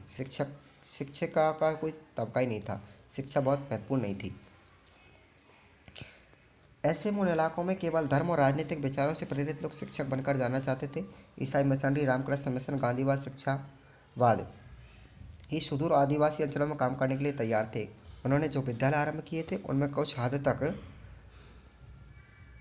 प्रभावी रहे और मात्र शिक्षित युवा तबके का निर्माण कर पाए। आदिवासी समुदायों में यह स्थापित किया गया कि आधुनिक शिक्षा उनके जीवन में कोई विशेष योगदान नहीं दे सकती। इसका परिणाम यह हुआ कि आदिवासी भी आधुनिक शिक्षा प्राप्त करने के लिए कुछ विशेष इच्छुक नहीं रहे। इस प्रकार जो शिक्षा व्यवस्था उभरी वह आदिवासियों के वास्तविक ज़रूरतों के आधार पर नहीं थी। ठीक है दोस्तों। अब देखिएगा, रोचक बात यह है कि विचारधारा केवल भारत में ही प्रचलित नहीं थी बल्कि विश्व के अधिकांश देश जहां आदिवासी रहते थे वहां पर भी यह स्थिति व्याप्त थी। 1980 के दशक में विश्व भर में आदिवासियों को अपने हितों की रक्षा के लिए आंदोलन चलाए गए थे। इनके दबाव के कारण विश्व में आदिवासी संस्कृति और उनके विशिष्ट शिक्षा के अधिकारों के प्रति एक संवेदना विकसित हुई थी। नई सोच के बनने में भारत का भी योगदान था और उनका असर भारत पर भी पड़ा। 80 के दशक में आदिवासी अंचलों में विद्यालय खोलने के लिए विशेष प्रयास शुरू हुए। इसकी एक महत्वपूर्ण पहल राजस्थान की शिक्षाकर्मी परियोजना भी थी। इसमें यह मान्यता थी कि वंचित समुदायों में शिक्षा देने के लिए अलग तरह के प्रयासों की जरूरत है। जहाँ तक संभव हो सके स्थानीय समुदाय के शिक्षक और शिक्षिका हों। पाठ्यक्रम में लचीलापन हो और स्थानीय संस्कृति और समस्याओं पर केंद्रित पाठ्य सामग्री हो। विद्यालय के संचालन में स्थानीय समुदाय की वास्तविक भूमिका हो। लेकिन इस नीति को बगैर पर्याप्त तैयारी के पूरे देश में लागू करने का प्रयास किया गया तो इसका मतलब कुछ नहीं निकलेगा। आदिवासियों के लिए कम खर्चे और कम गुणवत्ता वाली शिक्षा उपलब्ध कराना ही होगा। आगे देखिएगा, जो भी कम गुणवत्ता वाले ही सही आदिवासी अंचलों में विद्यालय नामक संस्था जड़ पकड़ने लगी। धीरे धीरे इनके माध्यम से शासन ने कई योजनाएं लागू की ताकि आदिवासी विद्यालयों में प्रवेश ले सकें, विद्यालय में ठहर सकें। इनमें से प्रमुख आदिवासी विद्यालयों को खोला जाना, बालक बालिकाओं के लिए छात्रावास खोलना, निःशुल्क पाठ्य पुस्तकें, गणवेश दी गई, मध्याह्न भोजन की व्यवस्था की गई, सेतु पाठ्यक्रम दिया गया, कोचिंग भी दी गई थी।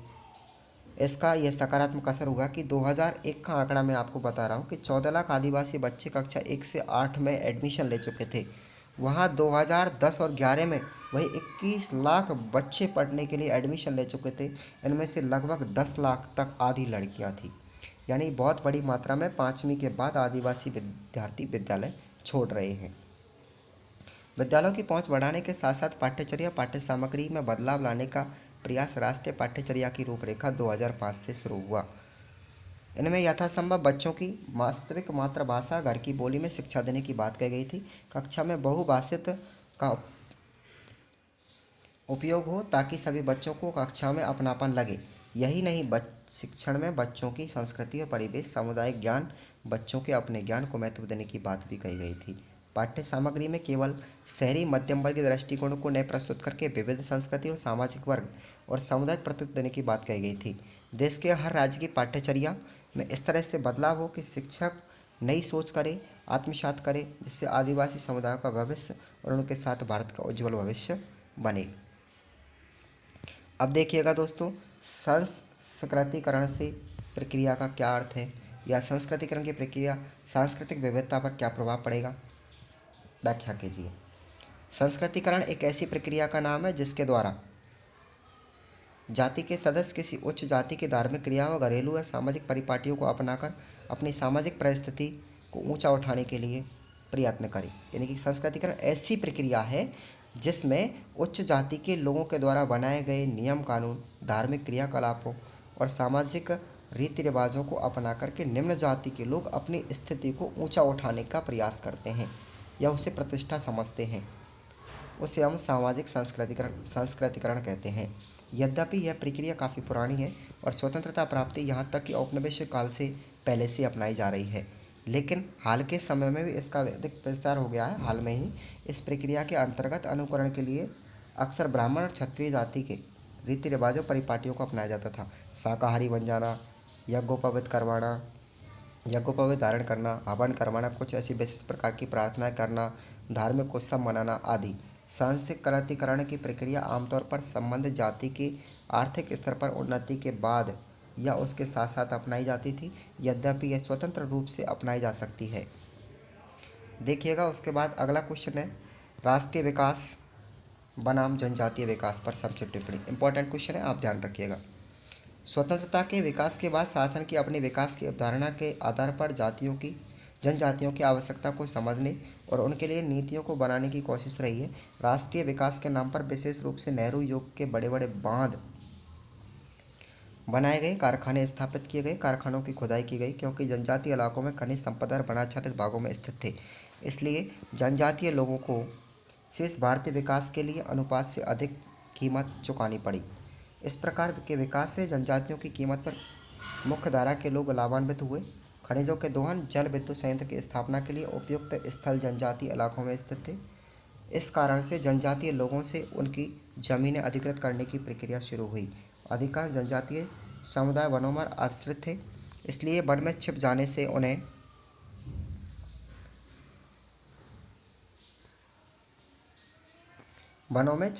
उन्हें भारी धक्का लगा। जमीनों पर निजी मालिकाना हक और स्वामित्व दिए जाने से जनजातीय लोगों पर प्रतिकूल प्रभाव पड़ा, क्योंकि उनके यहाँ समुदाय आधारित सामूहिक स्वामित्व की प्रथा थी और उनके स्तर पर नई व्यवस्था लागू किए जाने से उन्हें हानि उठानी पड़ी। तो दोस्तों मैंने आपको दोनों यूनिट कंप्लीट करवा दी है, ठीक है। तो आप लोग इनको ध्यान से पढ़िएगा कि वीएसटीसी परीक्षा की तैयारी आपको कैसे करनी है, आपको 28 नंबर कैसे लेकर के आने हैं, और हमारे चैनल को ज़्यादा से ज़्यादा लोगों में वायरल कीजिए, फैलाइए। आप लोग भी सब्सक्राइब कीजिए, वीडियो को एक बार लाइक करके जाएँ। दोस्तों आप इतने स्टूडेंट देख रहे हो, इतना वॉचिंग टाइम दे रहे हैं, तो आप लोग एक बार सब्सक्राइब करके ज़रूर जाएँ। दोस्तों मैंने इस वीडियो की जो PDF है आपको मैंने डिस्क्रिप्शन बॉक्स में उपलब्ध करवा रखी है, वहाँ से आप जाकर भी पढ़ सकते हैं और वीडियो को भी देख सकते हैं। मैंने आपको वीडियो के अंदर पूरा डिटेल्स से बताया है। हाँ दोस्तों, वीडियो को एक बार लाइक ज़रूर करके जाएं। ठीक है गाइस, धन्यवाद। मिलते हैं अगली नेक्स्ट यूनिट के साथ में, और मैंने आई बटन में इसकी सभी यूनिटों को ड्रॉप किया हुआ है, आप वहाँ जा कर के देख सकते हैं। धन्यवाद।